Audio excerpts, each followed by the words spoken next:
Hello friends, good morning everybody. कैसे हो आप सभी लोग? सभी ठीक हैं? उम्मीद है सभी ठीक होंगे। ओके, जैसा कि आप लोगों के लिए हमने पहले भी बताया है कि देखो भाई, पढ़ना पड़ेगा, नोट्स भी बनाने पड़ेंगे। ठीक है, जब तक आप लोग नोट्स नहीं बनाओगे पढ़ोगे नहीं। ये हम आपके लिए राइट कर रहे हैं केवल इसलिए कि ताकि आप लोग नोट्स बना सकें, नोट्स प्रिपेयर करें, क्योंकि हमें पता है समझाने के बाद आप लोग भूल जाएंगे। ठीक है, इसलिए सबसे अच्छा है आप अपने नोट्स प्रिपेयर करते चलें, बनाते चलें, पेन कॉपी हमेशा साथ में रखें, राइट करते चलें। ठीक है, आज हम आप लोगों के लिए लेकर आए हैं दो टॉपिक हैं। ठीक है, पहला आपका है अधिशोषण की क्रिया विधि, दूसरा आपका है अधिशोषण की ऊष्मागत की। ठीक है, ये आपके दो टॉपिक आज हम आपको समझाएंगे। सबसे पहले हम आपको बताते हैं अधिशोषण की क्रिया विधि।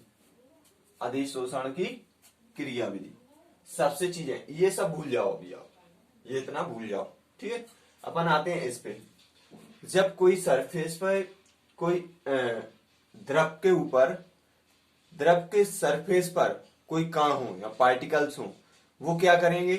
अस्थायी रूप से क्या होंगे? वितरित होंगे या फिर फैले हुए होंगे। उन्हें हम क्या कहेंगे? असंतुलित बल। क्यों? क्योंकि उनकी मॉलिक्यूल्स क्या है? वो एक दूसरे से अटैच नहीं है, बॉन्डिंग नहीं किए हुए हैं। कैसे हैं? वो फैले हुए हैं। जैसे कि उदाहरण में अगर हम आपके लिए एक उदाहरण, अच्छा उदाहरण है, जैसे कि स्कूल की प्रार्थना स्थल पर जो लाइनें लगती हैं उसमें क्या होता है?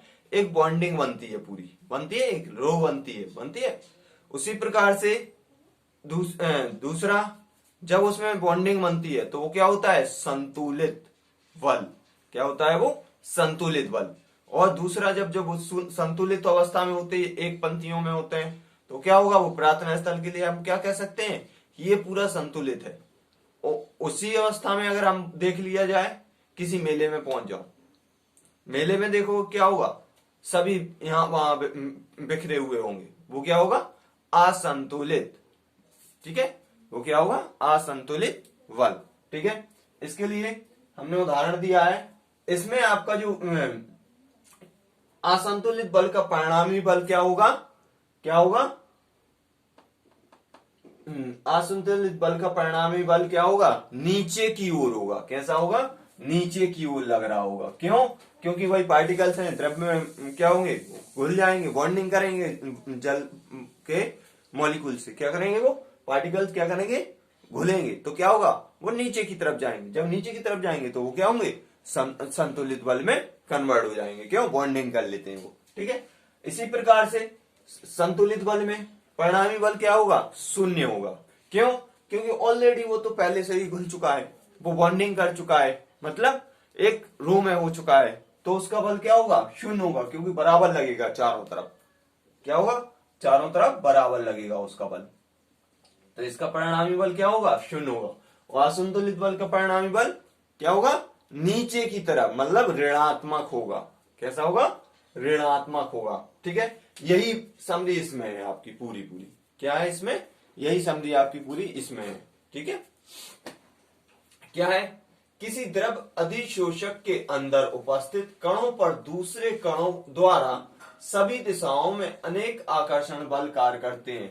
देखो वही बात है भाई, अधिशोषक के अंदर ये क्या है? आपका अधिशोषक क्या है? जल या फिर कोई द्रव।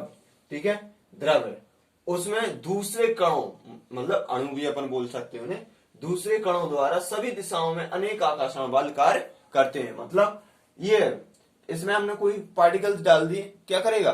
कुछ तो सरफेस पे रह जाएंगे, कुछ क्या होंगे? अंदर की तरफ पहुंचाएंगे। तो भाई ये तो कोई ना कोई आकर्षण बल लगा रहे हैं। जैसे कि अंतराणविक आकर्षण बल। ठीक है, इसके अंदर अपन क्या कह सकते हैं? अंतराणविक आकर्षण बल लग रहे हैं। ठीक है, इसके बाद परंतु वे सभी एक दूसरे को संतुलित करते हैं, अतः इन्हें संतुलित बल कहा जाता है। क्या कर रहे हैं? ये एक दूसरे को क्या कर रहे हैं? संतुलित कर रहे हैं। ठीक है, ये एक दूसरे को क्या कर रहे हैं? संतुलित कर रहे हैं, तो इसे हम क्या कहेंगे?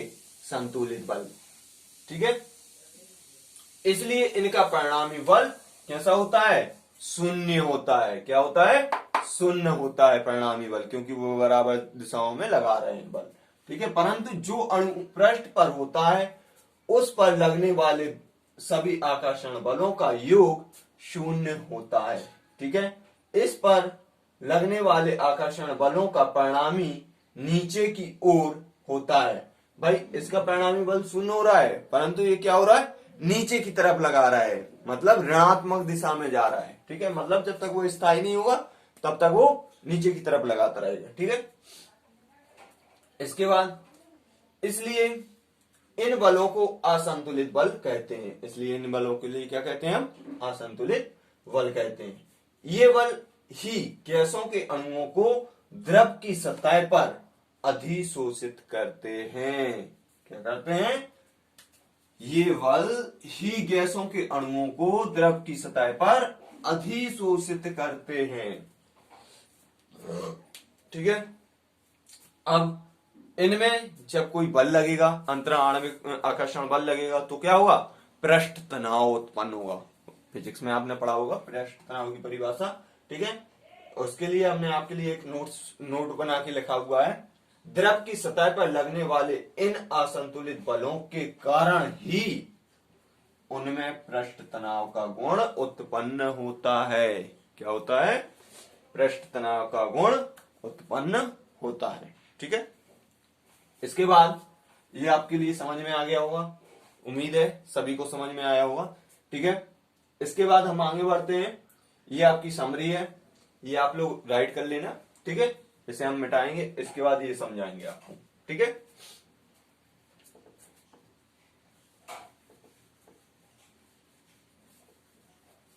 अब इसके बाद आपका आता है अधिशोषण की ऊष्मागतिकी। क्या आता है, अधिशोषण की ऊष्मागतिकी।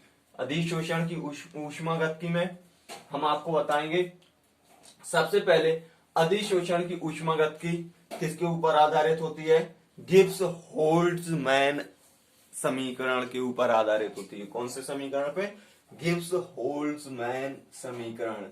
डेल जी बराबर del H minus del H T del S. ठीक है, ये कौन सा समीकरण है, गिब्स होल्ट्जमैन समीकरण। यहां पे भी हमने कहीं पे लिखा होगा। ठीक है, ये लिखा हुआ है। ठीक है, ये कौन सा है, होल्ट्जमैन समीकरण। ठीक है, इस समीकरण के ऊपर ये पूरा आपकी थ्योरी क्या है, डिपेंड करती है। ठीक है, अब हम आपको बताते हैं, ये आपके जो पॉइंट लिखे हुए हैं, इन पॉइंटों को हम पहले समझाते हैं, फिर आपके लिए यहां बताएंगे। ठीक है, सबसे पहले पहले तो ये जान लो कि इसमें कौन क्या चीज है। ये क्या है आपकी, गिब्स ऊर्जा। क्या है, गिब्स ऊर्जा। क्या है ये, गिब्स ऊर्जा। ये क्या है आपकी, एंथैल्पी।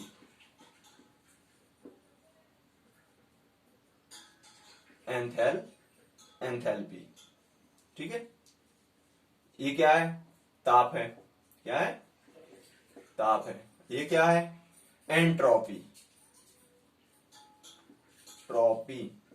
भाई आप लोग कहोगे एंट्रोपी क्या कहलाती है, सीधी सीधी अगर इसकी हिंदी भाषा में अगर कहें, अव्यवस्थित।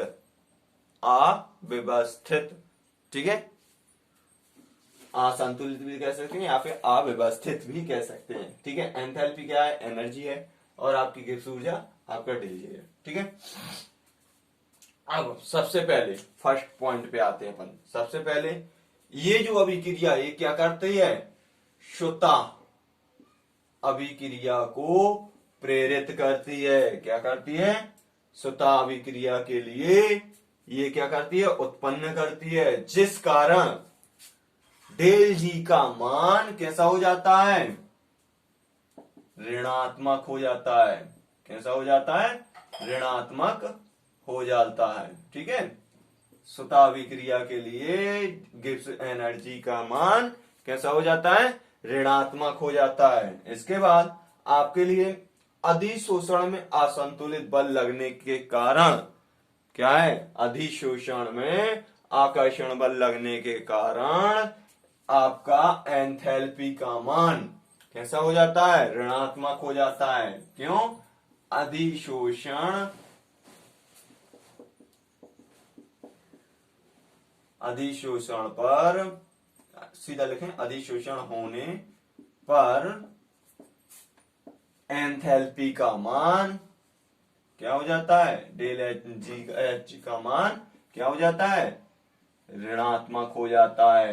क्यों हो जाता है, क्योंकि ऊष्मागतिकी के कारण ये हो जाता है। क्यों, क्योंकि ये क्या करता है, असंतुलित बल लगाता है। असंतुलित क्यों हो जाता है, क्यों, क्योंकि यहाँ तो संतुलित था, ठीक है, यहाँ क्या हो रहा है, ये संतुलित है। जब हम कहें नहीं सरफेस पे है उसके कण, तो क्या होगा, उसके कण कुछ ना कुछ एनर्जी को अंदर जाने के लिए क्या करेंगे, रिलीज करेंगे या फिर उत्पन्न करेंगे।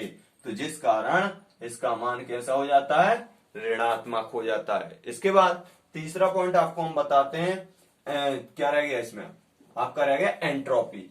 एंट्रोपी, एंट्रोपी का मान हमेशा क्या होता है, एंट्रोपी का मान ऋणात्मक ही होता है। क्यों, क्योंकि जब आप किसी मैदान में खड़े बच्चों को देखोगे, वो एक सीक्वेंस पंक्तियों में होंगे, उनके कण या पार्टिकल्स, तो वो क्या होंगे, संतुलित अवस्था में होंगे। और जो आपकी लाइनें मैदान में खड़ी हुई पंक्ति लगी हैं वो संतुलित अवस्था में, और मेले में जाकर देखोगे तो वो कैसी होंगी, असंतुलित अवस्था में। तो इसकी एंट्रोपी की हिंदी क्या है, असंतुलित, मतलब असंतुलित अवस्था में है।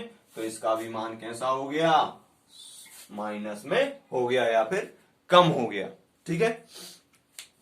अब ये तो हो गया समझाने के लिए आपको। अब जितना ये हमने आपको बताया है ये हम आपको मिटा रहे हैं, नहीं यहां मिटा देते हैं, ठीक है।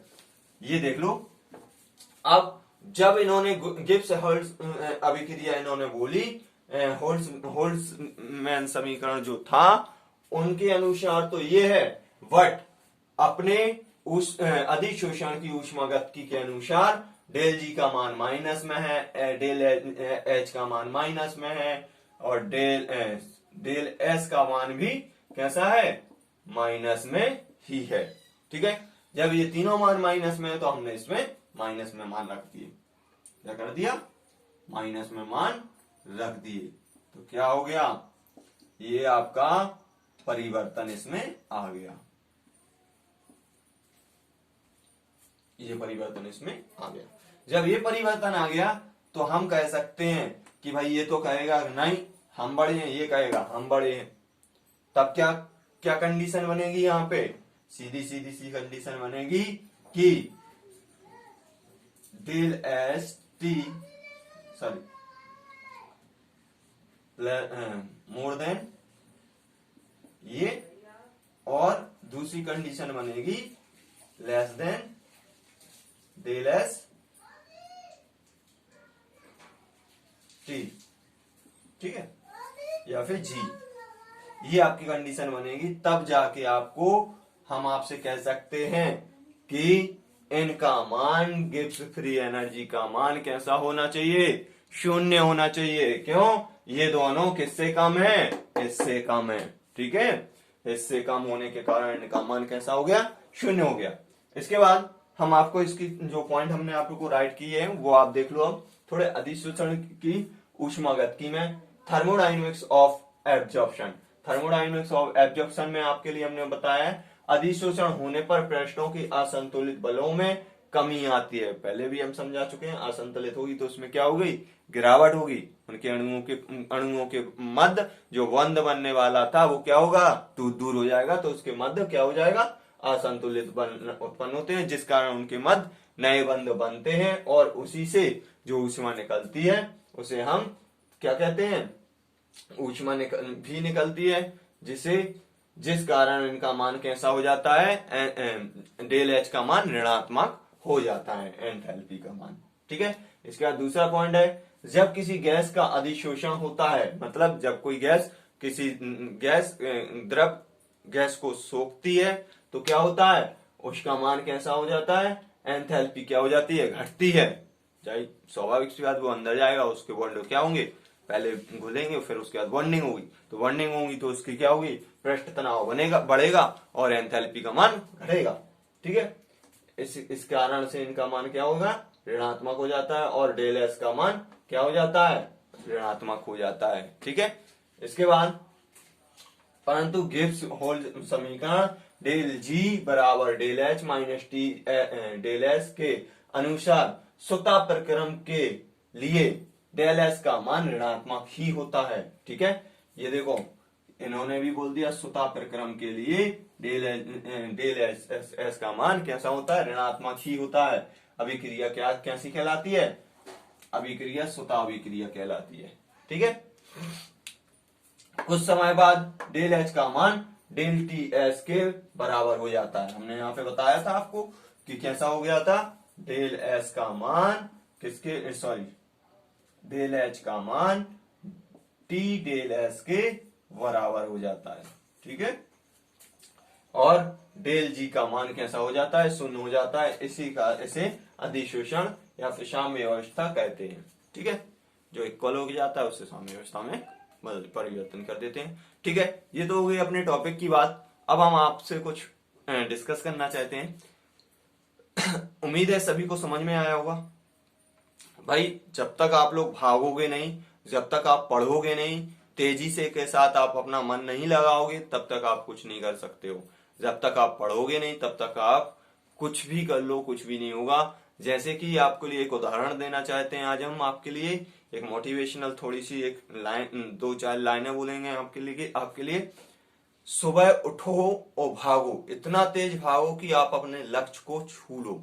ठीक है, जिस तरह हम आपको लिए जिस तरह बताते हैं कि एक हिरन जब सुबह उठता है तो वो ये सोच के उठता है और भागता है कि हमें कोई खा ना ले, मान ना दे, और वो तेजी के साथ इतना भागता है और वो भागता ही रहता है। ठीक है, दूसरी उसी सुबह एक शेर जागता है, वो इतनी तेजी के साथ भागता है कि वो सोचता है कि अगर हम भागेंगे नहीं तो हम भूखे रह जाएंगे। क्या रह जाएंगे, भूखे रह जाएंगे। तो शेर भी भागता है और हिरन भी भागता है, दोनों अपने लक्ष्य को पाने के लिए भागते हैं। इसी प्रकार आप लोग भी भागें और आप लोग अपने लक्ष्य को ही प्राप्त करें। Okay, thank you. हम उम्मीद है ये टॉपिक आप लोगों के लिए सभी को समझ में आया होगा, और लाइक कमेंट बेल आइकन जरूर दबा लें और सब्सक्राइब कर लें चैनल के लिए, ताकि आप लोगों के पास नोटिफिकेशन और वीडियो पहुंचती रहे। ठीक है, जो भी कमेंट्स करना है आप लोग कर सकते हो, और साथ में कुछ पूछना है तो व्हाट्सएप ग्रुप पे आप लोग पूछ सकते हो। Thank you.